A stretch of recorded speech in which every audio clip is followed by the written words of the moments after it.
रा रा रा रा रा कि देखो देश बजट है आयो, देखो देश बजट है आयो, जेटल जिले कर आयो रे। रा रा रा रा रा रा रा रा कि देखो देश बजट है आयो, देखो देश बजट है आयो, जेटल जिले कर आयो रे। रा रा रा रा रा रा रा रा खुला है आज बजट का पिटारा, खुला है आज का पिटारा, किसने क्या क्या पायो रे। रा रा रा रा रा रा रा रा खुला है आज बजट का पिटारा, खुला है आज बजट का पिटारा, किसने क्या क्या पायो रे।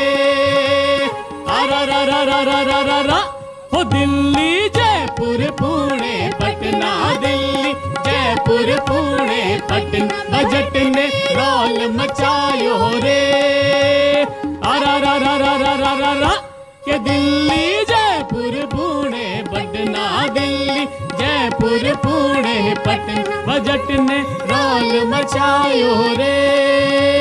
रा रा रा रा रा रा रा। स्वागत है इस अंदाज में बजट बाजार में आपका। जी हाँ, आज तक का ये बजट बाजार जिसमें हम आपके लिए लाए हैं हर सेक्टर की तस्वीर। खास तौर पर धन्यवाद हमारे साथ पंकज सखा का जो ये ग्रुप है सखा वृंद, बहुत बहुत शुक्रिया, क्योंकि इन्होंने अरुण जेटली के बजट के इर्द गिर्द बहुत सारे गाने बनाए हैं और उन गानों के जरिए एक अलग अंदाज में हम आपको दिखाएंगे कि बजट पर लोगों की क्या राय बनती हुई दिख रही है। लेकिन आइए सबसे पहले बजट बाजार में आपको दिखा देते हैं गांव का नजारा। गांव, किसान, क्या किसान विरोधी छवि बन रही थी, इसीलिए सरकार ने किसान, कृषि बहुत ध्यान दिया है। तो सबसे पहले बजट बाजार में शुरुआत करते हैं गांव से, और गांव में कुछ ऐसी तस्वीर जो शायद जो लोग शहरों में रहते हैं भूल ही जाते हैं। गांव का नज़ारा, खटिया पर बैठना, लेकिन इन सब के बीच किसान और किसान की सुध लेने के पीछे सरकार की वजह क्या है ये जानने की कोशिश करेंगे। और यहाँ पर 100% मिलावट नहीं है। गांव के लोग हमने बुलाए हैं जो यहाँ पर बैठकर अपनी बात रखेंगे, लेकिन इसी के साथ गांव का नज़ारा भी होगा। किसानों से जुड़े हुए, गांव से जुड़े हुए नेता होंगे। तो टी स्टॉल कोई कैसे भूल सकता है। चाय वाले देश के प्रधानमंत्री बने और चाय बाजार में भी हम पहुंचेंगे। हमारे साथ पंकज, अनस और रेहान हमारे सहयोगी होंगे, क्योंकि यहाँ पर भी आपकी चाय हो, होटल हो, हर जगह मार पड़ रही है लोगों पर। इनसे भी बातचीत करेंगे। ये सबसे दिलचस्प है, यहाँ पर आप देख के हैरान रह जाएंगे कि एक एक चीज़ जो हम यहाँ से उठाएंगे सब कुछ महंगा के बोर्ड पर जाने वाला है। महंगा का बोर्ड भर जाएगा, सस्ता का बोर्ड खाली रह जाएगा।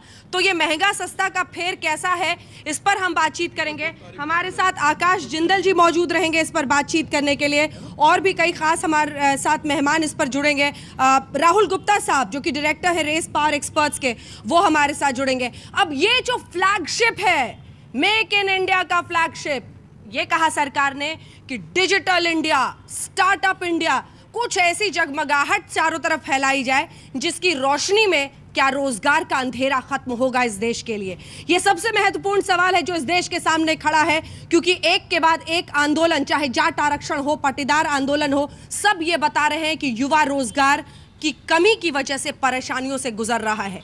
और ऐसी परेशानी लोकतंत्र के लिए, किसी सरकार के लिए सबसे खतरनाक आहट और संकेत लेकर आती है। तो क्या मेक इन इंडिया से कुछ होगा, इस पर हम बातचीत करेंगे। हमारे साथ 3 खास मेहमान यहाँ पर मौजूद हैं। हमारे साथ पूजा बंसल हैं जो कि फाउंडर एंड डायरेक्टर हैं myhira.com की, Rajiv Bajaj ji vice chairman and MD Bajaj Capital के, डिफेंस एक्सपर्ट आर.के. मल्होत्रा साहब हमारे साथ हैं, प्रफुल्ल माथुर जी भी फाउंडर एंड CEO वुडस्टे के हमारे साथ चर्चा में शामिल होंगे। अब इस हिस्से में आइए, ये भी बहुत दिलचस्प है, टैक्स, क्योंकि टैक्स में इधर का उधर, उधर का इधर, थोड़ा बहुत किया है, बहुत फायदा मिला नहीं है। मिडिल क्लास हमने सुना है नाराज है। संबित पात्रा जी यहाँ पहुँच चुके हैं और संबित पात्रा जी के अंदाज से आप वाकिफ होंगे क्योंकि यहाँ पर पॉलिटिकल कॉर्नर भी है। तो प्रदीप जैन जी उसी बेबाकी से उनकी बातों का जवाब देने के लिए पॉलिटिकल कॉर्नर में डटे हुए हैं। हमारे साथ वेद जैन साहब टैक्स एक्सपर्ट भी यहाँ पर मौजूद हैं, सबसे बातचीत करेंगे।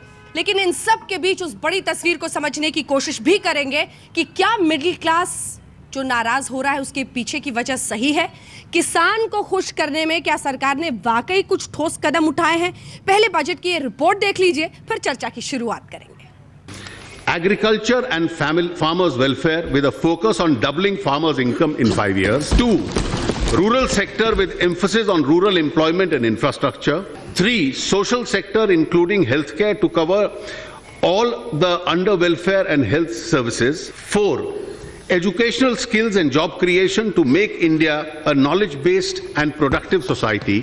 5. Infrastructure and investment to enhance efficiency and quality of life. 6. Financial sector reforms to bring transparency and stability. 7. Governance and ease of doing business to enable people to realize their full potential. 8. Fiscal discipline, prudent management of government finances and delivery of benefits to the needy. 9. Tax reforms to reduce compliance burden with a faith in the citizenry. Arun Jaitley के इस budget में जहां गांवों और किसानों के लिए खजाने का मुंह खोला गया है, वहीं कर सुधारों और निवेश पर भी जोर दिया गया है। कुछ अमीरों से लिया, कुछ गरीबों को दिया। 2016-17 के बजट से अरुण जेटली ने गरीबों और किसानों में खुशियां बांटने की कोशिशों में कोई कसर नहीं छोड़ी, लेकिन अर्थव्यवस्था की रीढ़ कहा जाने वाला मध्यम वर्ग इस बजट में हाशिए पर चला गया। आज तक ब्यूरो। 3 बड़ी बातें। क्या ये बजट किसान को खुश करने के लिए और इसी के साथ उस किसान विरोधी छवि को दूर करने के लिए है? दूसरी बड़ी बात, क्या राज्यों में आने वाले चुनावों के मद्देनजर इस बजट को बनाया गया है? तीसरी बड़ी बात, मिडिल क्लास को कई जगहों पर नाराज करके क्या ये सरकार आश्वस्त है कि अभी लोकसभा चुनाव तो बहुत दूर है, जो करना है किसानों को खुद खुश कीजिए, ताकि बिहार से जो सबक सीखा उस पर कम से कम पोस्ट बिहार बजट है क्या ये? इन सभी मुद्दों पर करेंगे चर्चा, लेकिन सबसे पहले आइए गांव का रुख करते हैं, क्योंकि गांव के मेहमानों से हमने आपका परिचय नहीं कराया था और इसीलिए गांव से हमारे साथ 3 खास मेहमान, किसान नेता राकेश टिकैत जी जुड़ रहे हैं, कृष्णवीर चौधरी जी हमारे साथ जुड़ रहे हैं जो कि प्रेसिडेंट है भारत कृषक समाज के, और अजय जाखड़ साहब एग्रीकल्चर एक्सपर्ट एंड चेयरमैन है। लेकिन क्यों ना आवाज टिकैत साहब आपके पहले इनको बनाया जाए, क्योंकि बीते दिन से हैं, कुम्हार हैं, यहाँ बैठे हुए हैं। और बाबा, क्या दिक्कतें आती हैं कि आपको लगता है कि अगर वित्त मंत्री कुछ बना रहा है, आपके पॉकेट में मोबाइल भी दिख रहा है मुझे, बिल बढ़ेगा इसका भी, क्या दिक्कत है? खर्च निकालने में क्या मुश्किल है? खर्च निकालने में मुश्किल ही मुश्किल है, ना तो मिट्टी मिलती है, काम किससे करें? और ये कितनी कमाई कितनी होती है बाबा? कमाई क्या 100-200 रुपये कमाई होती है, मुश्किल होता है घर चलना। चलिए टिकैत साहब बताइए जी। किसान के पक्ष में हमने ये बजट बनाया है, ये सरकार का कहना है। नहीं, ये तो जिस तरह से प्रचार हो रहा है कि किसान के पक्ष में चला गया, तो ये सरकार तो चाहती है ही है कि जिस तरह से प्रचार हो रहा है हमारा प्रचार कंटिन्यू जारी रहे, और आप तो 2 दिन ही और चल जाओ तो पूर्ण रूप से ये हो जाएगा, उनकी कुछ करने की जरूरत ही नहीं है। ठीक है, कुछ आंकड़े दिखा दे पहले। देखो, आंकड़े से कुछ नहीं होगा, किसान को कुछ नहीं मिल रहा, हमने बात करी है किसानों से, हाँ। उसकी समझ में कुछ नहीं आ रहा, हाँ। उसको फसलों का रेट चाहिए। बस ठीक है, क्या रेट जो कह दिया लकीर बन गई। रुकिए ना सर, नहीं, ऐसा नहीं है। मैं तो आप जिस तरह से वो आप ही के पास आएंगे सर, एक सेकंड टिकैत साहब, किसानों के लिए दे दिया, ये कर दिया। आंकड़े अपने दर्शकों को स्क्रीन पर दिखाते हैं। अरे प्रभु, एक सेकंड, जरा आंकड़े दिखाते हैं बजट में किसके लिए क्या है। गांव में 2.87 हमने जैसा आपको दिखाया, इसी के साथ 8,500 करोड़ रुपए गांव में खर्च करने की बात है। किसके लिए क्या है, तो गांव का स्वरूप हम आपको पहले बता रहे हैं। 1 मई 2018 तक सभी गांवों में बिजली लाने का एक टारगेट सरकार ने सेट किया है। चलिए, अपने इसी 5 साल में किया है, ये दिलचस्प बात है, वरना आगे 2020 तक की बात कई जगहों पर है। बजट में मनरेगा के तहत 5 लाख कुएं बनाने का ऐलान। इसीलिए सवाल ये उठा कि क्या मनरेगा आधार इस सब के लिए यूपीए को धन्यवाद करना चाहिए। मनरेगा के तहत 38,500 करोड़ रुपए खर्च करने का भी। इसी के साथ ग्राम पंचायतों में जो प्रधान होगा उसको 80 लाख रुपए दिए जाएंगे, वो उसको कैसे खर्च करेगा, गाँव के लिए कैसे डिजिटल इंडिया का प्लान है, डिजिटल तरीके से उसे रोकने के लिए, ये भी बहुत दिलचस्प होगा। अनिल शर्मा जी आगे आइए सर, आइए, सीईओ हैं आम्रपाली ग्रुप के, आपकी भी दिलचस्प बात आज रहेगी। चूंकि ये बजट बाजार है, इसमें किसी की भी एंट्री किसी टाइम हो सकती है। स्मार्ट होम वाले हिस्से में आपको बैठना है, तो अनिल जी हमें बताएंगे कि स्मार्ट होम और घर का सपना, छत का सपना क्या पूरा हो पाएगा, लेकिन गांव के लिए जो कुछ है वो हमने आपको बता दिया है। अब टिकैत जी अपनी बात रखिए। देखो, इसमें क्या होना, जैसे पहले गवर्नमेंट ने बुंदेलखंड पैकेज दिया, हाँ, हमने कहा कि उसकी सीबीआई जांच हो, इन्होंने दे दिया, इरिगेशन में दे दिया, सड़कों में दे दिया, नाम किसान के लिख दिया। क्या सड़कों पे किसान नहीं चलेगा? क्या इरिगेशन का पानी दिल्ली नहर से नहीं आता? उस पर ही तो खर्च होगा। पात्रा साहब, देखो इसमें क्या है कि मॉनिटरिंग इनको मॉनिटरिंग बड़ी गाड़ियां चलेगी और सब कुछ किसान के नाम पे मॉनिटरिंग कमेटी बनानी पड़ेगी। जो पैसा दे रहे हैं वो लग रहा है क्या? ये लगता नहीं। ठीक है, ये भ्रष्टाचार की भेंट चढ़ता है। ठीक है, लगे और किसान को फसलों का किस तरह से दाम देंगे। जब बीजेपी सरकार आने से पहले बीजेपी पार्टी ने अपने घोषणा पत्र में कहा था कि हम लागत पे 50% जोड़ कर देंगे। हाँ। देखो किसान को डायरेक्ट मिलेगा, वो धन्यवाद करेगा, हर पार्टी का करेगा, हर सरकार का ये आप करेगा। न्यूनतम समर्थन मूल्य पर कह रहे हैं? न्यूनतम समर्थन मूल्य नहीं, हमको लाभकारी मूल्य चाहिए। हाँ, जो लागत है आपने उस पर 50% ये दिखा दिया, प्रॉफिट। आपने अभी क्या करना है ये दिखा दिया, सब्जी की दुकान दिखा दी, महंगा दिखा दिया। हाँ। क्या ये किसान की जेब में जा रहा है क्या? किसान किसने ये कह पूछ दिया? रहा है कि कहाँ जा रहा है? ये महंगा अरे दिखा टिकैत दिया जी, आप तो सब्जी आज की लड़ने के मूड में आए हो। आज बिल्कुल पक्का नहीं, हूँ नहीं। लड़ने के मूड में। लड़ना आप संबित पात्रा जी आपके तीर झेलेंगे, लेकिन एक सेकंड चीनी का रेट बढ़ता है तो मोबाइल हल्ला का बिल मचता अगर है। आपका बढ़ेगा ना तो इनका भी बढ़ेगा। और वो जो नहीं, उधर फोन सबका पर इस वक्त बढ़ेगा। बात कर रही है ना, देखो, पीछे बैठी हुई देखिए, मॉनिटरिंग होनी गांव चाहिए में भी कि- फोन के बिना नहीं आप बात करो, कोई दिक्कत नहीं है, जो- लेकिन उनका भी बिल बढ़ेगा। अब सर थोड़ा सा लो। माइक में लोकतंत्र होना चाहिए कम से कम। चौधरी जी, देखिए, अभी जो बात आई है एक्सपेंडिचर मॉनिटरिंग कमीशन है, उसकी व्यवस्था तो की गई ठीक है। है। जब तक आप एक्सपेंडिचर के मॉनिटरिंग की व्यवस्था नहीं करेंगे, ये बात सही है कि उसका हिसाब किताब देखना जरूरी है। एक बात स्वीकार करने की बात है राकेश जी, कि पहली बार 20,000 करोड़ की व्यवस्था जो सिंचाई के संसाधनों में सरकार ने की है। मेरे भाई बैठे हुए हैं झांसी से, वहां भी मैं गया था, देखिए किस तरीके से पानी की व्यवस्था है। और जो 5 लाख कुएं और तालाब का एक टारगेट फिक्स किया गया है। हाँ। जब तक हम किसी भी प्रोजेक्ट में 38,000 करोड़ 38,500 करोड़ है, तो अभी कम से कम एक प्रोडक्टिविटी होगी, एक आउटपुट फिक्स किया गया है कि आपको 6,40,000 गांव में 5 लाख कुएं देने हैं। रही बात डेयरी सेक्टर को, जो बहुत समय के बाद 8,050 करोड़ की व्यवस्था की गई है, ये एक अतिरिक्त संसाधन और आय के माध्यम जो शुरुआत है। इसमें मेरा एक सुझाव जरूर रहेगा कि सरकार अपनी नस्ल की प्रजातियों को ही सिर्फ इस योजना में बढ़ावा दे, ना कि उन प्रजातियों को जिनसे अब तक नुकसान हुआ डेयरी क्षेत्र में। जो विदेशी प्रजातियां वो हमारे लिए उचित नहीं जाकर है। साहब को जल्दी से माइक। गांव की तरफ बढ़ी है सरकार। ये सही रूप मायने में 85% भारत का बजट है। ये पहले बात तो ये समझना जरूरी है कि बजट क्या होता है। बजट कोई नीति की घोषणाओं के लिए नहीं होता है। बजट केवल रेवेन्यू और एक्सपेंडिचर को मैच करने के लिए होता है। हाँ।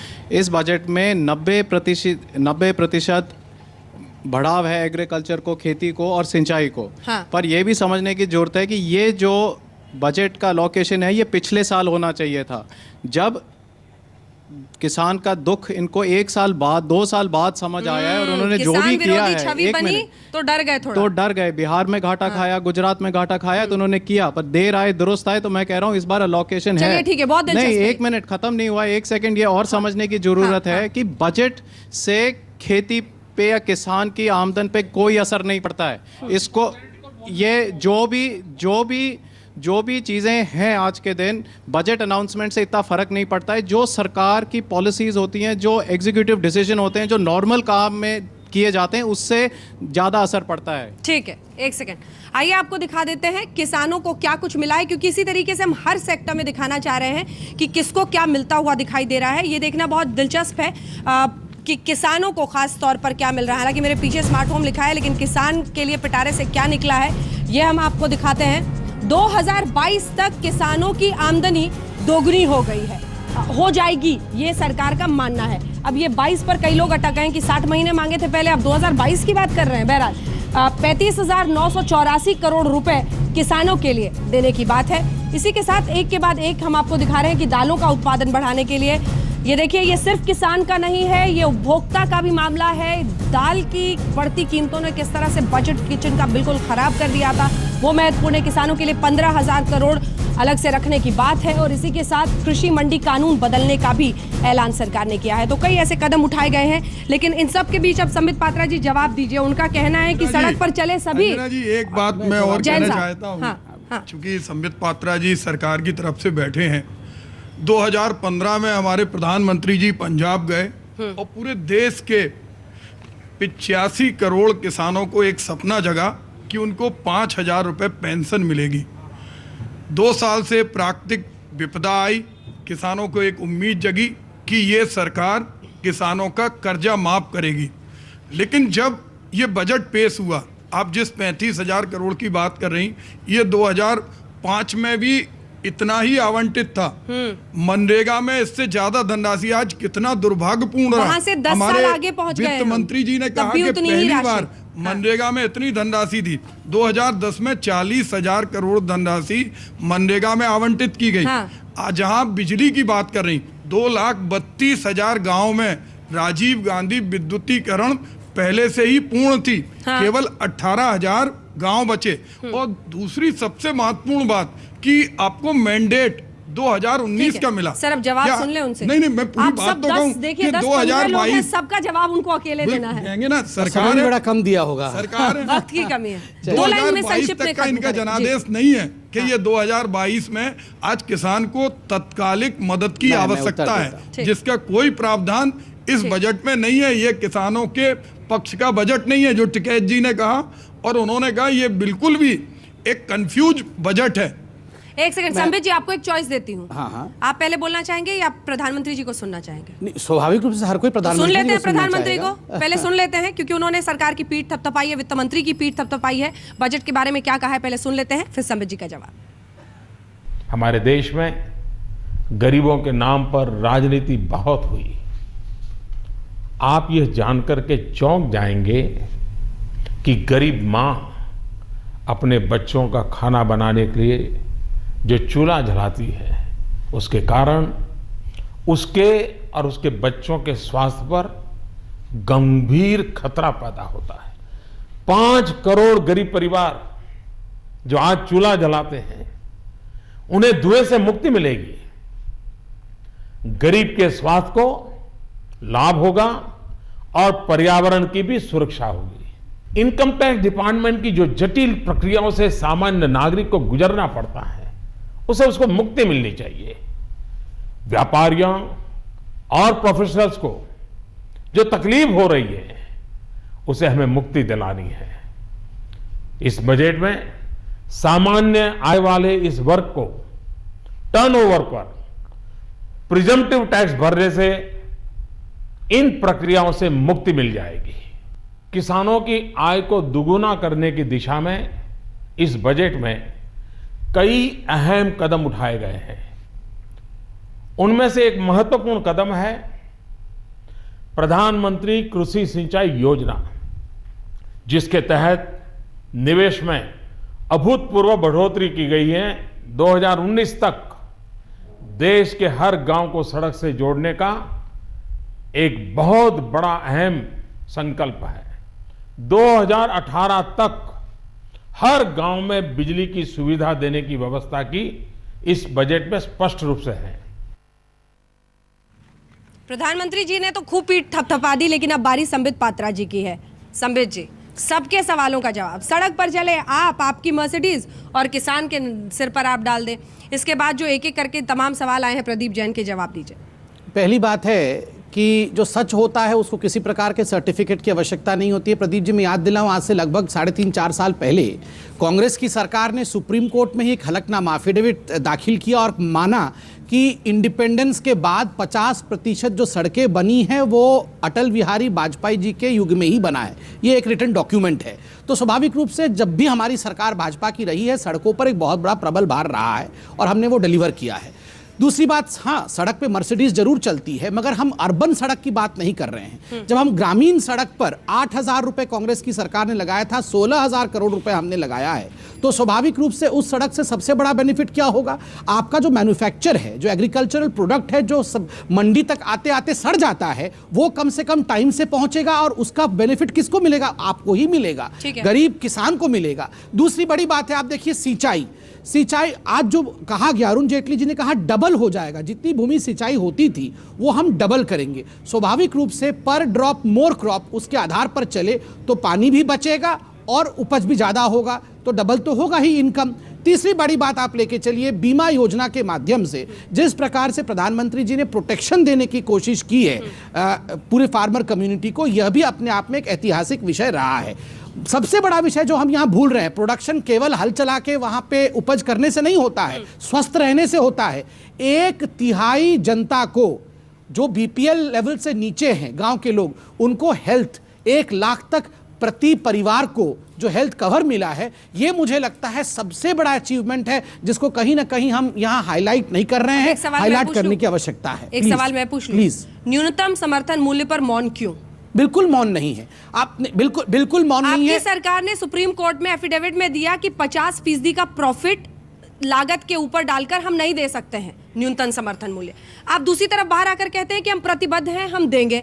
अब सवाल यह है कि आखिरकार जब किसान की मुसीबतों की बात होती है तो उसको अपने फसल के लिए क्या लागत मिल रही, बेसिक है, वहां पर आप चुप हो जाते हैं। 5 से 6% बढ़ाया है, आपको ये पता है। दूसरी बात है कि देखिए, जहां तक एमएसपी की बात होती है, इन्फ्लेशन को साथ में लेकर तालमेल बिठा के चलना पड़ता है। स्वामीनाथन कमेटी की बात आप लोग मानेंगे या नहीं मानेंगे? देखिए, जो हमने देखिए वर्ल्ड में जिस प्रकार का रिसेशन चल रहा है, ग्लोबल स्लंप है, स्वाभाविक रूप से सभी विषयों को ध्यान में रखते हुए सभी पक्षों को लेकर चलना है। ऐसा नहीं है कि बाकी सभी को इन्फ्लेशन के विषय में हमें चिंता नहीं करनी है।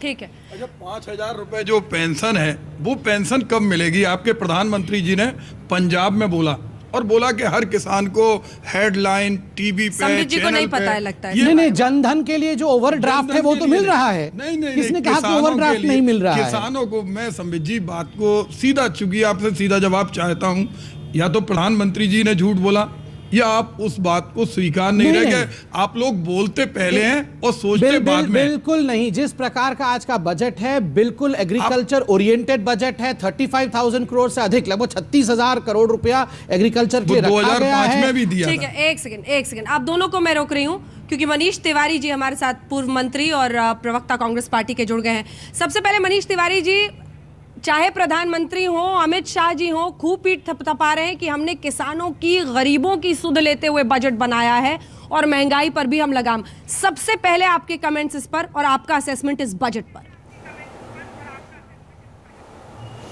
अंजना जी, जब मैं आपकी ओबी की वो वेट कर रहा था, प्रतीक्षा कर रहा था, तो आपके चलचित्र के ऊपर जो टिकर चल रहा था उसको बड़े ध्यान से अपने संज्ञान में ले रहा था और वो टिकर ये बता रहा था कि जो बजट आज वित्त मंत्री जी ने रखा है उससे हर चीज़ इस मुल्क में महंगी हो जाएगी। पहली और बुनियादी बात ये है कि 67 साल में ये शायद पहला ऐसा बजट है कि जिसमें वित्त मंत्री ने ये नहीं बताया कि अगले 1 वर्ष में जो अर्थव्यवस्था है उसका वृद्धि दर क्या रहेगा। जब सरकार के मंत्रियों से ये सवाल पूछा जाता है तो वो कहते हैं आर्थिक विश्लेषण में जो लिखा गया है हम उसको अपनाएंगे। आर्थिक विश्लेषण अपनी जगह होता है और बजट अपनी जगह होता है। तो इसलिए पहली बार ऐसा हुआ है कि आर्थिक वृद्धि का आंकड़ा इस बजट में अगले वर्ष के लिए वित्त मंत्री ने इंकित नहीं किया। दूसरी बात यह है कि वित्त मंत्री ने मुल्क को ये नहीं बताया कि बड़े बड़े ख्याली पुलाव तो उन्होंने बना दिए, उसके लिए पैसा, उसके लिए पूंजी कहां से आएगी? क्योंकि अगर आप बजट के आंकड़ों को अपने संज्ञान में बजट के आंकड़ों को अपने संज्ञान में लेंगे, कॉरपोरेशन टैक्स नहीं बढ़ा है, उसकी कलेक्शन नहीं बढ़ी है, इनकम टैक्स की कलेक्शन नहीं बढ़ी है, सिर्फ एक्साइज ड्यूटी आपने पेट्रोल और पेट्रोलियम प्रोडक्ट से पे बढ़ाकर और निरंतर हर महीने बढ़ाकर अपने बजट को बैलेंस करने की कोशिश की है। और तीसरी बात यह है कि, और बड़ी हास्यास्पद बात है, जो लोग कल तक मनरेगा को कोसते रहे, जो लोग ये कहते रहे कि जो ग्रामीण क्षेत्र पे यूपीए का एक फोकस था पिछले 10 वर्ष में वो हास्यास्पद था, वो गलत था, आज वही ग्रामीण भारत की दुहाई देनी शुरू कर दी है। और अगर आप इस बजट की जो लाइंस हैं उसको ध्यान से पढ़ें तो जिस तरह के प्रोमिसेस वित्त मंत्री ने किए हैं कि भाई इतनी सिंचाई हो जाएगी, इतना इलाका और सिंचाई के अंतर्गत लाया जाएगा और उसके लिए जो रिसोर्स एलोकेशन किया है वो रिसोर्स एलोकेशन बिल्कुल मीगर है। तो कुल ठीक है। मिलाकर इस ठीक है। बजट में ना तो आम आदमी के लिए, ना किसान के लिए, ना छात्र के लिए, किसी भी समाज के वर्ग के लिए कुछ भी खुशी की बात नहीं है। ठीक है, प्रकाश जावड़ेकर जी भी हमारे साथ जुड़ रहे हैं, लेकिन संबित जी तब तक आपकी बात का जवाब देना चाहते हैं, जिसके बाद मनीष जी एक सवाल है मेरे पास आपके लिए, जल्दी से। देखिए, पहली बात तो जहां तक विपक्ष का स्टेटमेंट होता है, ये बजट पढ़ा जाए उससे पहले पूर्व संध्या में ही लिख दिया जाता है, उसको सीरियसली लेने की आवश्यकता नहीं है। आपने फिस्कल प्रूडेंस की बात की कि पैसा कहां से आएगा, ये फिस्कल डेफिसिट मेंटेन किया हो कैसे होगा, मैं ये समझा देता हूं। देखिए, नंबर 1, कितना टोटल बजट कितने का है, टोटल एक्सपेंडिचर 19,78,000 का है ऑलमोस्ट। कितना कलेक्शन होने वाला है, 14,44,000 का कलेक्शन होने वाला है। कैसे? रेवेन्यूज से आ रहे हैं आपके 13,077,000 करोड़ रुपए आने वाले हैं। 14% ग्रोथ रेट रेवेन्यूज में है, नॉमिनल जीडीपी ग्रोथ रेट 11% है। आप स्पेक्ट्रम से जो पैसा हमने अचीव किया है उसको आप अभी प्रीजन नहीं कर रहे हैं। नहीं, स्पेक्ट्रम से 80,000 करोड़ से 90,000 करोड़ रुपए आप इसमें फैक्टर इन करिए। आपका जो फिस्कल डेफिसिट का आंकड़ा है वो मैनेज हो रहा है इसी स्पेक्ट्रम के पैसे से। दूसरी बड़ी बात है, चिदम्बरम साहब जितने वर्ष रहे हैं उनका जो अकाउंटिंग सिस्टम रहा है उसमें फिस्कल डेफिसिट को जिस प्रकार इन्होंने फज और मैनेज किया था, आज उस प्रकार से नहीं हो रहा है। पूरा विश्व अरुण जेटली जी के फिस्कल प्रूडेंस को आज सलाम कर रहा है और उसे मान भी रहा है। ठीक है, लेकिन एक बार उधर मुड़ के मनरेगा और आधार के लिए धन्यवाद करना चाहेंगे क्या? देखिए, मनरेगा के लिए मैं बता दूं, जब सर आप लोग तो स्मारक कह रहे थे, बिल्कुल गड्ढा खोदने 30% पिल्फरेज, 30% पिल्फरेज होता था। पैसा जिसके लिए था उसके लिए जाता नहीं था, जिसके लिए नहीं था उसको जाता था। आज मनरेगा में डीबीटी के माध्यम से जिसका पैसा उसी के पास जाता है। चलिए, आप यही चाह रहे थे ना? अंजना जी, धन्यवाद नहीं करेंगे। एक बात, एक स्कीम को आगे लेके बढ़ रहे हैं ना। करप्शन के लिए धन्यवाद। मतलब दर्शन 30% लोगों का पैसा अपने जेब में डालते थे, मैं उसे धन्यवाद दूं। एक्ट है और उसके शेड्यूल में उसके वर्ग पहले से ही लिखे लिस्टेड हैं। आपने उसमें कोई चेंज नहीं किया। मनरेगा एक कानून है, उस कानून की किसी क्लॉज में आपकी सरकार ने कोई परिवर्तन नहीं किया। उसके जो वर्क हैं, जैसे आप गड्ढा खोदना कहें या कुआं बनाना कहें, हमने वो नहीं कहा। हमारा मकसद ये है कि करप्शन ना खाऊंगा ना खाने दूंगा। आपका 30% तो आपका पिल्फरेज में जा रहा था। मेरा सवाल मनीष जी, मेरा सवाल जो है जो मैं एक्चुअली चाह रही थी कि मैं इनसे बोलूं, लेकिन इन्होंने उतना बड़ा दिल दिखाया नहीं धन्यवाद करके। लेकिन आप लोग क्यों नहीं बड़ा दिल दिखाते? ये लोग विपक्ष में थे, जीएसटी पास नहीं होने देते थे। आप क्यों नहीं जीएसटी पास कराते हैं? 3 मुद्दों पर, 3 बेसिक आपके जो भी उस पर डिफरेंसेस हैं उसको सॉर्ट आउट करके जीएसटी बिल पास हो। देश में जो एक इंडस्ट्री को बहुत बड़ी उम्मीद है कि इसके जरिए सब कुछ स्ट्रीमलाइन होगा टैक्सेशन का, वो सब रुक गया है क्योंकि आप भी अड़े हुए हैं। अब आपको लग रहा है कि इन्हें कैसे श्रेय दे दें हम? अंजना जी, सवाल श्रेय का नहीं है। सवाल बुनियादी एक डिफ़िकल्टी है, तकलीफ़ है जीएसटी को लेके। और हम लोगों ने तो कई बार इस बात को दोहराया है कि हमारी जो 3 मांगे हैं, आप 3 मांगों को मान लो, जीएसटी कल पारित हो जाएगा।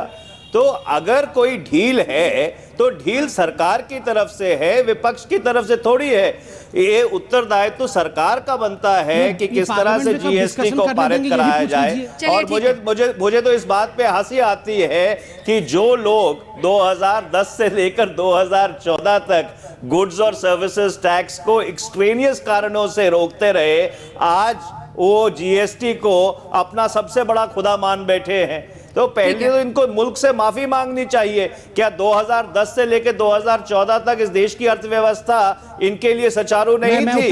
क्या 2014 के बाद मुल्क शुरू हुआ है? जीएसटी के विषय में कहा है, ये महत्वपूर्ण विषय 10 सेकंड में हो नहीं पाएगा। 10 सेकंड में, क्योंकि पूरा पॉलिटिकल हो रहा है मामला। मुझे इन लोगों की आवाज जल्दी 10 सेकंड में मैं आऊंगी सर, जीएसटी पे मैं आऊंगी। पॉलिटिकल डिबेट तो है ही है। अगर मनीष जी से कुछ भी बोलना चाहे, पूछना चाहे, माइक उठा लीजिए जल्दी से। मेरा ये कहना है कि पहले लैंड एक्विजिशन बिल सरकार ने लाया, उसके बाद जब land acquisition bill pay struggle हुआ, उसके बाद जीएसटी बिल। मनीष जी, अनिल शर्मा है आम्रपाली ग्रुप के, वो अपने नजरिए से आपसे बात करना चाह रहे हैं। हाँ बोलिए। मैं ये कह रहा हूँ सर, पहले लैंड एक्विजिशन बिल, उसके बाद जीएसटी बिल, उसके बाद रियल एस्टेट रेगुलेटरी बिल, उसके बाद फिर दूसरे कई बिल। क्यों नहीं इसको हम लोग बैठ करके पार्लियामेंट में रिजॉल्व कर ले? क्योंकि सफरर पूरे हिंदुस्तान की जनता है। चाहे जो भी हो, सरकार को जो सोचना है, आपको जो सोचना है, बैठ करके एक मनीष जी। प्लेटफॉर्म पे कंसेंसस डिराइव करके हम इस बिल को पास करें। मनीष जी, अच्छी अर्थव्यवस्था, अच्छी राजनीति होती है, वहां पर कोई कॉम्प्रोमाइज नहीं होता है। अंजना जी, आपकी बात बिल्कुल सही है, मैं उससे पूरी तरह से इत्तेफाक रखता हूँ। जहाँ तक लैंड एक्विजिशन बिल की इन्होंने बात की, उसी लैंड एक्विजिशन बिल को एनडीए की सरकार ने खारिज करने की कोशिश की, और जब विपक्ष एक मत होकर उस पर, तो सरकार को फिर अपने कदम वापस खींचने पड़े और उसी लैंड एक्विजिशन बिल पर वापस आ गए जो लैंड एक्विजिशन बिल यूपीए की सरकार ने पारित किया था। और जब वो संसद में पारित हो रहा था तो विपक्ष जो वर्तमान सरकार है उसके ऊपर क्रेडिट लेने की कोशिश कर रही थी, सरकार बनते ही उसको खारिज करने की कोशिश कर रही। और मनीष, अरे बजट आप ले आए, 1.5 घंटा आपके बजट आप गुमराह भी तो कर रहे हैं जनता को। अब आप सुन तो लो, अरे डॉक्टर साहब सुन तो लो। अब सिर्फ आप ही बोलते रहेंगे। 10 साल देश ने आपको सुना, अब देश नहीं चाहती है ना आपको सुनने के लिए, बिल्कुल नहीं सुनना चाहती है देश। देश बड़ा आपको अपना लिया है दिल्ली के चुनाव में, आप ऐसे बोल रहे हैं। नहीं तो आप बोलिए ना, 0 सीट आई है ऐसे बोल रहे हैं जैसे दिल्ली के चुनाव में आपको अपना लिया। पंचायत चुनाव में देश ने क्या दिया आपको? दो बढ़ता एक पार्टी से नहीं, आपके मुंह पे तमाचा पड़ा था। नहीं तो आप लोग तो ऐसे बोल रहे हैं जैसे दिल्ली में, बिहार में आपको गले से लगा लिया है। बिल्कुल आप सुन लीजिए, जीएसटी के मामले में देखिए काकोडकर कमेटी से लेके जिस प्रकार से जीएसटी बात पूरी कर ले, उससे ब्रेक के बाद मैं आपके पास आऊंगी संबित जी, क्योंकि वो जा रहे हैं, इसके बाद वो है नहीं हमारे साथ। मेरा इतना कहना है बात पूरी कर ले, मैं इनसे ये उत्तर भी दे दे। इतनी बार स्टैंडिंग कमिटीज में जीएसटी गया, जब जीएसटी का मसला इन्हीं के स्टैंडिंग कमेटी ने सुलझाया और सारे रिकमेंडेशंस हमने एक्सेप्ट किए। मैं अरुण जेटली का सवाल आपसे पूछता हूं, साहब आप जवाब दीजिए, is the GST bill a dancing instrument between standing committees? वो केवल स्टैंडिंग कमिटीज में डांस करता रहेगा? इसी सवाल के साथ एक छोटे से ब्रेक के लिए हम रुक रहे हैं। बजट बाजार में फौरन लौट रहे हैं, क्योंकि इंडस्ट्री, मेक इन इंडिया और वो सपना, उस पर अभी तक एक भी सवाल नहीं हो पाया। फौरन लौटेंगे ब्रेक के बाद, इन तमाम लोगों के सवाल देखते रहिए आज तक।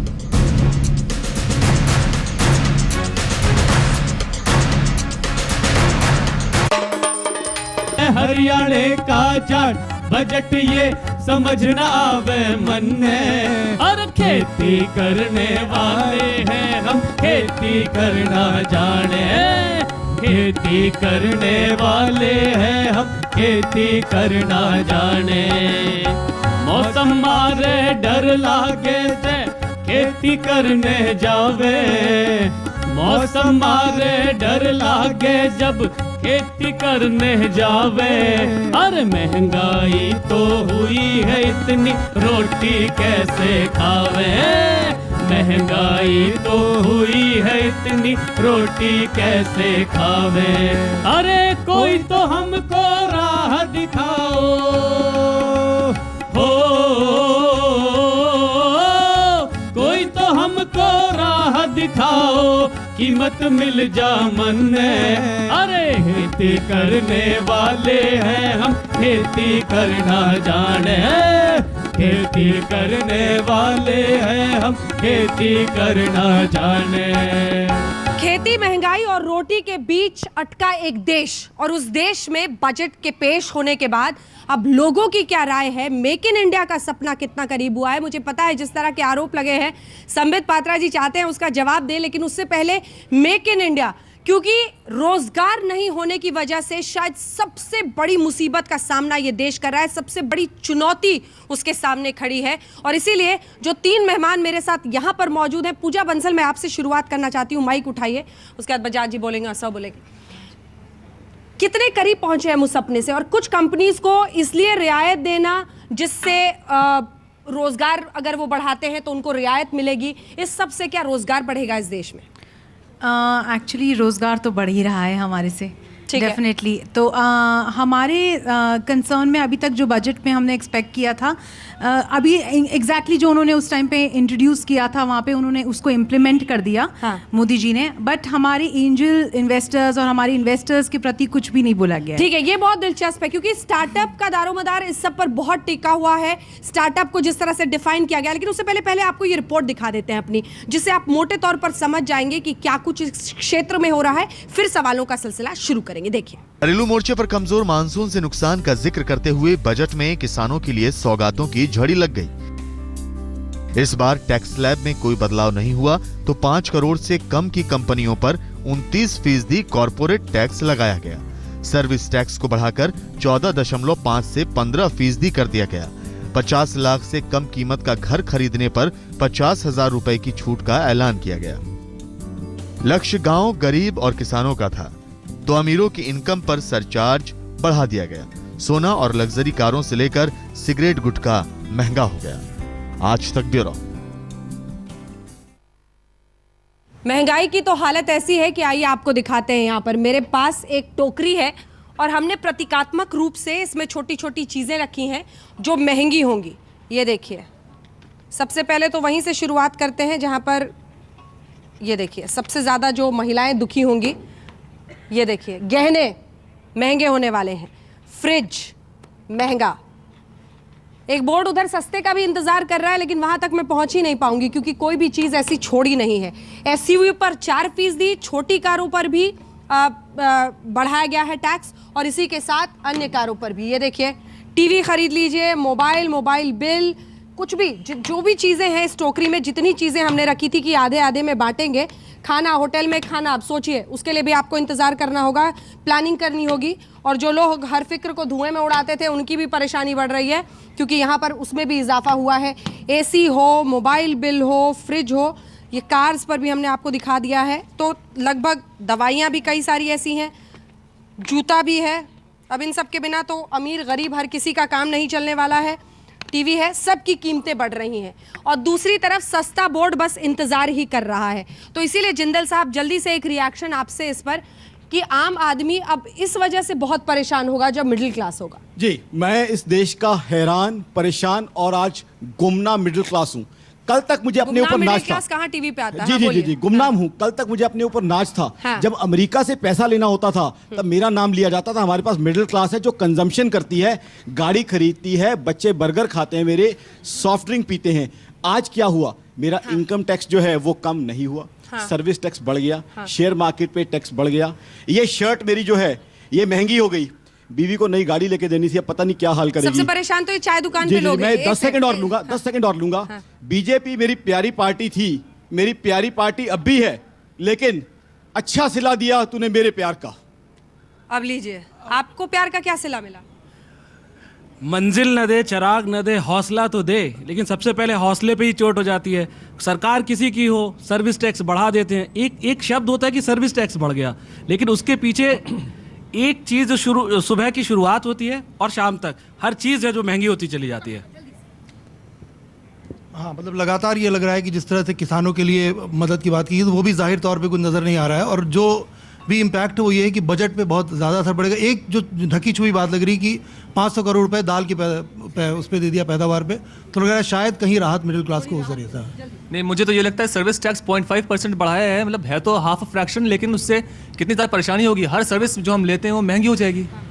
ओवरऑल कैस्केडिंग उसका इफेक्ट होगा। बजाज साहब जल्दी से, क्योंकि प्रकाश जावड़ेकर जी और मनीष जी दोनों हमारे साथ बस जुड़ गए हैं, जल्दी से बजाज। देखिए, मेरी आउटलुक बहुत क्लियर है कि यहाँ पे सब बजट की मारधाड़ कर रहे हैं। हाँ। मेरे हिसाब से जो हमारे एफएम है या पीएम है वो मैजिशियन नहीं है। हाँ। वो एक दिन में कोई चेंज नहीं ला सकते हैं। हाँ। वो एक प्रोसेस फॉलो कर रहे हैं। मेक इन इंडिया में ये सच है कि अभी इंडस्ट्रियल इन्वेस्टमेंट बड़ी नहीं है, बट आप कॉर्पोरेट सेक्टर की हालात देखिए, बहुत बुरे हाल में थे कॉर्पोरेट सेक्टर, बट आप प्रोग्रेस देखिए इस बजट में। क्या मतलब आज आपके लिए कोई शिकायत नहीं है? जावड़ेकर जी आपको सुन रहे हैं, सीधे उनको एड्रेस करके भी आप कह सकते हैं और पूछ सकते हैं। नहीं, हम प्रकाश जी को ये धन्यवाद करना चाहेंगे कि ये बहुत ही डायरेक्शनली ट्रांसफॉर्मेशनल बजट है और इसमें इंटरेस्ट रेट कम आने की उम्मीद है। देखिए, आज हम मैन्युफैक्चरिंग करते हैं, मेक इन इंडिया करते हैं, हमें क्या चाहिए? हमें लेबर मिलनी चाहिए। स्किलिंग के कितने प्रोग्राम चालू हैं इस बजट में? आपके इंटरेस्ट रेट नीचे आ रहे हैं। आप नया एम्प्लॉय रखते हैं, पहले 3 साल में आप उसका ईपीएफ सरकार देने को तैयार है। Is it not revolutionary? आप ऐसे सोचिए कि इस बजट में बहुत चीजें हैं। बिजनेस स्टार्ट करना, बैंक्रप्सी कोड, ये सारी चीजें बहुत ही पॉजिटिव मूव। ठीक है प्रकाश जावड़ेकर जी, तो इंडस्ट्री की तरफ से टेक ऑफ आपको मिल रहा है, लेकिन इन सब के बीच दाल, महंगाई, सब्जी, इनको लेकर लोगों के सवाल है। और मनीष जी का सबसे बड़ा सवाल है कि पैसा कहां से आएगा, उसका रोड मैप नहीं दिखता है। और मनरेगा और आधार जैसे उनकी स्कीम्स को आगे ले जाने के लिए आपको उनका धन्यवाद करना चाहिए। नहीं, धन्यवाद क्या, उसमें सुधार भी तो किए। यही तो सरकार होती है, यही तो लोकतंत्र है। एक सरकार गई और दूसरी आई तो सब पुराना खत्म कर दिया और सारे को नया टाइटल देना, यह हमारा काम नहीं है। उसी स्कीम को अच्छे तरीके से लागू करना। मनरेगा में 100 दिन का रोजगार था, हमने 150 दिन कर दिया। मनरेगा अब डीबीटी के माध्यम से सीधा मजदूर का वेतन, और केरल में पिछले महीने से सक्सेसफुल शुरुआत हुई है और आगे भी सभी राज्यों में होगा क्रमशः। और ये पैसा सीधा खाते में जाएगा, तो उसके लीकेज और उसका स्कोप, यही 2 मुद्दे थे, उन दोनों को हमने सुधारा। जो डीबीटी है उसका विस्तार बढ़ाया। 45 साल राष्ट्रीयकरण को हुए, लेकिन राष्ट्रीयकरण में जितने अकाउंट नहीं खुले, 20 करोड़ अकाउंट गरीबों के 20 महीने में खुले, और उसमें 75% ऑपरेटिव अकाउंट्स है, और उसमें 32,000 करोड़ से ज़्यादा डिपॉजिट भी गरीबों ने रखा है। तो ये जो स्थिति हुई है, तो ये कोई कहेगा बैंक हमारी है, तो बैंक, अरे बैंक वही रहेगी, बैंक थोड़ी ना नहीं आएगी। लेकिन सिस्टम को सुधारना, और मुझे लगता है ये हर सरकार का काम है कि पहले वाले जो अगर कमियां दिखी तो उसको सुधार करना, ठीक करना, और समाज के लिए अच्छी तरह से लागू करना। ये जो बैंक्स की रिकैपिटलाइजेशन हो रही है, इससे मेक इन इंडिया में क्या मदद मिलेगी हम इंडस्ट्रियल लोगों को? क्या बैंक नहीं, निश्चित रूप से मिलेगी। लिक्विडिटी, आज बैंक की लिक्विडिटी बढ़ेगी तो जो फिजिबल प्रोजेक्ट्स है, लेकिन ये भी एक विरासत में मिला हमें संकट है कि जिस तरह से मैं ही एनवायरनमेंट मिनिस्टर हूँ, और एनवायरनमेंट मिनिस्ट्री में 5-5, 10-10 साल जिस तरह से प्रोजेक्ट रुके, उसके कारण लोगों ने कमिटमेंट किए, बैंकों से लोन लिए और रुक गए। हमने अभी ये किया कि 4-4 साल जो प्रोजेक्ट लगते थे क्लियरेंस को, वो हम 4 महीने में ट्रांसपेरेंटली कर रहे हैं। तो अगर ये कर रहे हैं तो उससे क्या होता है, उससे निवेश के लिए भी बहुत अच्छा होता है, और बैंक का कर्जा कोई लेगा तो उसको तुरंत काम भी शुरू कर सकता है। ठीक है मनीष जी, एक सवाल आपसे पूछना चाह रहे हैं। मनीष जी। नहीं अंजना जी, आपने बात शुरू की थी मेक इन इंडिया से। अब मेक इन इंडिया का ये हाल है कि प्रधानमंत्री जी नारा लगाते हैं मेक इन इंडिया, इनकी पार्टी उसको क्रियान्वित करती है हेट इन इंडिया। प्रधानमंत्री कहते हैं स्टार्टअप इंडिया, ये लोग पूरा प्रयास करते हैं कि ब्रेकअप इंडिया। प्रकाश जावड़ेकर जी, जब तक देश में अमन शांति नहीं रहेगी, जब तक सांप्रदायिक सौहार्द का माहौल नहीं बनेगा, कोई निवेश आने वाला नहीं है। एक अंग्रेजी में कहावत है, money is a coward and money goes to the safest destination. पिछले 20 महीने में आपने जो इस मुल्क का हाल बनाया है, उसके कारण ये जो अर्थव्यवस्था है ये चरमरा गई है। आप रिकैपिटलाइजेशन ऑफ बैंक्स की बात करते हैं, 1,14,000 करोड़ के बैंकों के एनपीए है, और अगर आप उसकी ट्रेंड लाइन देखिए तो 2014 से 2016 तक ऐसे गई है ट्रेंड लाइन। बजट में आप दे रहे हैं 25,000 करोड़ रुपया सिर्फ, कहां से बैंक रिकैपिटलाइज होंगे? मैं जो एक बुनियादी बात दोबारा दोहरा रहा हूं कि जो वायदे आपने बजट में किए हैं उसके लिए पूंजी की व्यवस्था आप लोग नहीं कर पाए हैं। ना कॉर्पोरेट इनकम टैक्स में, ना आपके इनकम टैक्स में कोई वृद्धि हुई है। एक्साइज ड्यूटी पेट्रोल पे लगा के कितनी देर तक आप अपनी सरकार चला लेंगे? ठीक है प्रकाश जी, 2 मौलिक सवाल हैं उनके। सबसे पहले यही तो हमने कहा, हुआ है, निवेश कैसे आएगा और पैसा कहां से आएगा? नहीं, पहले तो मैं ये बात करना, देश को, आपको भी पता है, आज तक का चैनल है, ऐसी कोई देश में आपदा नहीं आई, दंगों का माहौल नहीं है कि जैसे देश में कोई पूरी फेल्ड स्टेट हो गया और कोई कानून व्यवस्था ध्वस्त हो गई, ऐसी स्थिति नहीं है। देश में बहुत बड़ी आशा, लोगों को डेस्टिनेशन आज इंडिया लगता है क्योंकि पॉलिसी के तहत, लीडरशिप के तहत, प्रैग्मेटिक पॉलिसीज के कारण और एक स्टेबिलिटी ऑफ पॉलिसीज के कारण। तो मुझे लगता है कि ये एक नया विश्वास भारत में जागृत हुआ है। एक दूसरी बात है कि 25,000 का रिकैपिटलाइजेशन एक साल में होगा, ये 2-3 साल 4 साल चलने वाली प्रक्रिया है। लेकिन पहले तो अरेस्ट करना है, नए एनपीएस को बनना, और इसलिए जो अर्थव्यवस्था का चक्र चल नहीं रहा था, जकड़ गया था, उसको 2 लाख करोड़ के निवेश से, पब्लिक इन्वेस्टमेंट से, इंफ्रास्ट्रक्चर, पूरी सड़क, पोर्ट, एयरपोर्ट और रूरल रोड्स और रेल, ये सारे सुधार एक साथ कर रहे। इसी से रोजगार निर्माण होता है और इसी से अर्थव्यवस्था को एक गति मिलती है। ठीक है मनीष जी, छोटा सा इस पे आप अपनी बात रखें क्योंकि उसके बाद यहाँ पर मौजूद लोग सवाल पूछना चाहते हैं। जावड़ेकर जी, आपकी बात में विरोधाभास है। आप एक बात कह रहे हैं, वित्त मंत्री अपने भाषण में दूसरी बात कह रहे थे। वित्त मंत्री ने साफ तौर पे ये कहा कि पब्लिक एक्सपेंडिचर का जो रास्ता है उसको मैंने ठुकरा दिया है। जो एक फिस्कल प्रूडेंस है, जो केलकर कमेटी ने एक रोड मैप बनाया था, जिसको यूपीए की सरकार ने 2012 में अपनाया था, आप उसी को लेकर आगे बढ़ रहे हैं। तो आप पब्लिक एक्सपेंडिचर के लिए पैसा कहां से लेके आएंगे? जो आप कह रहे हैं कि पब्लिक एक्सपेंडिचर से अर्थव्यवस्था बढ़ेगी, उस पब्लिक एक्सपेंडिचर का कोई प्रावधान आपके बजट में तो है नहीं। छोटा सा इसका जवाब।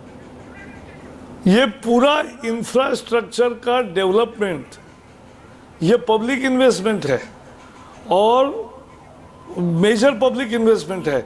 और जो खेती में सिंचाई से लेकर पूरी व्यवस्था बना रहे हैं, और मनरेगा है, और हम अभी कैंपा बिल, कंपल्सरी ऑफरेस्टेशन, 40,000 करोड़ जो वनीकरण के लिए हर साल 4,000 करोड़ रुपए जमा होते थे, जो वनीकरण में लगने चाहिए थे, पिछले 10 साल में वो बैंक में पड़े रहे। हम बैंक से निकालकर वो जमीन पे फिर से डाल रहे, सभी राज्यों को दे रहे। तो ये बहुत पैसा बजट में भी और बजट के बाहर भी, जैसे खदानों के नीलाम से पैसा आएगा वो राज्यों को जा रहा है, जो दूसरे भी खदानों का नीलामी होगी वो उन जिलों में जा रहा है। तो ये हर चीज में पैसा मैदान में जाएगा, उसका उपयोग होगा और वहां से ही बॉयंसी आती है। ठीक है, अब ज्यादा से ज्यादा यहाँ लोगों पर, क्योंकि इंडस्ट्री से लोग मौजूद हैं, माथुर साहब आप सीधे, प्रफुल्ल माथुर सवाल पूछ रहे हैं आपसे। तो मेरे पास स्टार्टअप्स की तरफ से 2 प्रश्न हैं संवित जी के लिए। नहीं, प्रकाश जी सुन रहे हैं। हाँ जी, 2 क्वेश्चंस हैं। पहला, जो general tax, startup tax reforms की बात हो रही है, हाँ। बहुत अच्छी बात है, बट ऐसा क्यों है कि अप्रैल 2016 ऑनवर्ड्स जो स्टार्टअप्स आने वाले हैं उन पे ही वो रिफॉर्म्स लागू होते हैं? क्या एग्जीक्यूशन से बचा जा रहा है आज? दूसरा मेरा प्रश्न ये है कि जो सेक्टोरल रिफॉर्म्स हैं जिनकी आज बात हुई, 160 एयरपोर्ट्स का रिवाइवल करने वाले हैं, मोटर व्हीकल लॉ की जो बात हुई है उसका अमेंडमेंट होने वाला है, उसका इम्प्लीमेंटेशन कैसे होने वाला है? बात बहुत अच्छी है, पर क्या ये हो सकता है? ठीक है, मतलब स्टार्टअप्स जो अप्रैल 2016 से पहले के हैं उनको आप क्यों नहीं फायदा दे रहे? ये आपका बेसिक सवाल है स्टार्टअप के मद्देनजर। किसी भी बजट प्रक्रिया में हाँ। एक तिथि तय करते हैं। अब 15 क्यों नहीं, फिर 14 क्यों नहीं, फिर 13 क्यों नहीं, ऐसा नहीं जा सकते। तो आप 1 अप्रैल 16 से जो शुरू कर रहे हैं तो उसी से ये नई योजना शुरू होती है। तो एक तिथि तय करनी पड़ती है, ठीक है सर, और वो प्रोस्पेक्टिव होती है, वो रिट्रोस्पेक्टिव वक्त की कमी है सर, और बहुत लोग सवाल पूछना चाह रहे हैं। 3 लोग और हैं, जल्दी से विजय साहब, छोटा सा। अंजना जी, मेरा एक जनरल सवाल है, बीजेपी हो, कांग्रेस हो और पॉलिटिकल पार्टी कोई भी हो, मैं एक टैक्स कंसल्टेंट और टैक्स को देखता हूँ। हमारा सवाल एक आम नागरिक की तरफ से आता है कि जो बजट बनता है, वित्त मंत्री जी को एक बैलेंसिंग एक्सरसाइज करनी होती है। उसमें एक साइड करें तो दूसरी गलती नजर आती है, दूसरी साइड देखें तो एक दूसरी गलती नजर आती है। हमारा तो यही रहता है कि आप दोनों पार्टियां पार्लियामेंट में बैठती हैं तो कंसेंसस करके जो अच्छी बातें रहती हैं उसके लिए क्यों नहीं कोशिश करती? मतलब पॉजिटिव ऑपोजिशन का रोल प्ले के बारे में 2 इशू अभी उठे थे, 2 इशू उठे थे, एक मनरेगा के बारे में और एक जीएसटी के बारे में।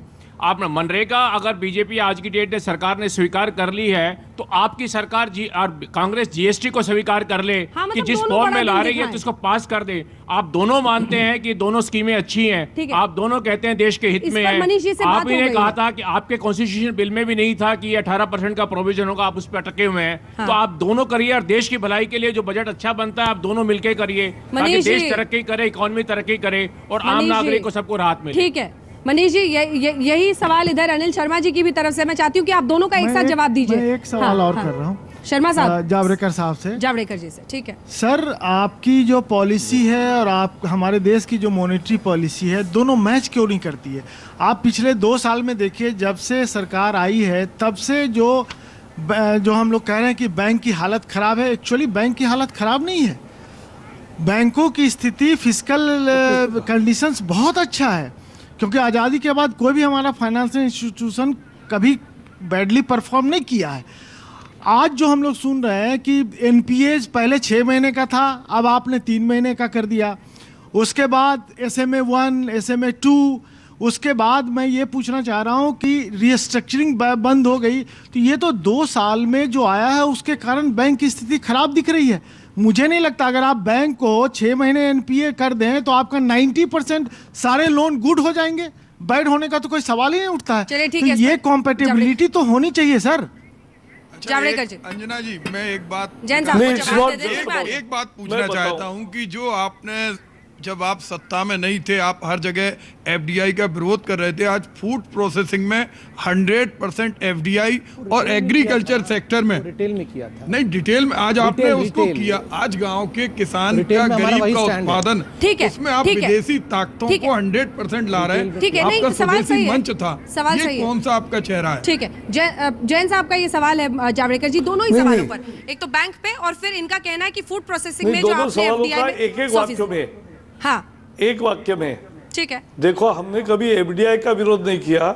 एफडीआई रिटेल का एक विशेष स्थिति में, क्योंकि देश में रोजगार की जो बहुत बड़ी संभावनाएं आज छोटे व्यापारियों के माध्यम से चल रही है, उसको बाधा पैदा हो रही थी, इसलिए हमने उसका विरोध किया। आज भी उसको अलाउ नहीं किया है। लेकिन बाकी डिफेंस से लेकर सभी क्षेत्रों में और अभी फूड प्रोसेसिंग में भी एफडीआई का स्वागत है, क्योंकि निवेश होता है और इसलिए जो देश के हित में है वो करेंगे। जहाँ तक बैंकों का है, देखो, हमें एक बेस्ट प्रैक्टिस के तरफ हम जा रहे हैं। तो केवल 6 महीने का और 1 साल का करो तो बोलेंगे कि सारे बैंक गुड हो गई, लेकिन अकाउंट गुड नहीं हुए हैं क्योंकि प्रोजेक्ट्स रुके। एक रोड सेक्टर का उदाहरण आज जेटली जी ने दिया। 70 बड़े प्रोजेक्ट्स, 8000 किलोमीटर की सड़क और 1 लाख करोड़ का निवेश, और रुक गया 4 साल से। कहीं फॉरेस्ट की परमिशन नहीं मिली, कहीं कुछ नहीं मिला, पैसा अटक गया, काम हुआ नहीं, पूरा बैड हो गया। ऐसी स्थिति को हम संभाल कर अभी उसमें ठाणे में एक ही परिवार की 14 लोगों की हत्या कर दी गई। 14 लोगों की हत्या करने का आरोप भी परिवार के ही एक सदस्य पर लगा है। हालांकि आरोपी शख्स ने भी हत्या को अंजाम देने के बाद पैसे वाले बाबू मेरा बजट बना दो, पैसे वाले बाबू मेरा बजट बना दो, बजट बना दो, बजट बना दो।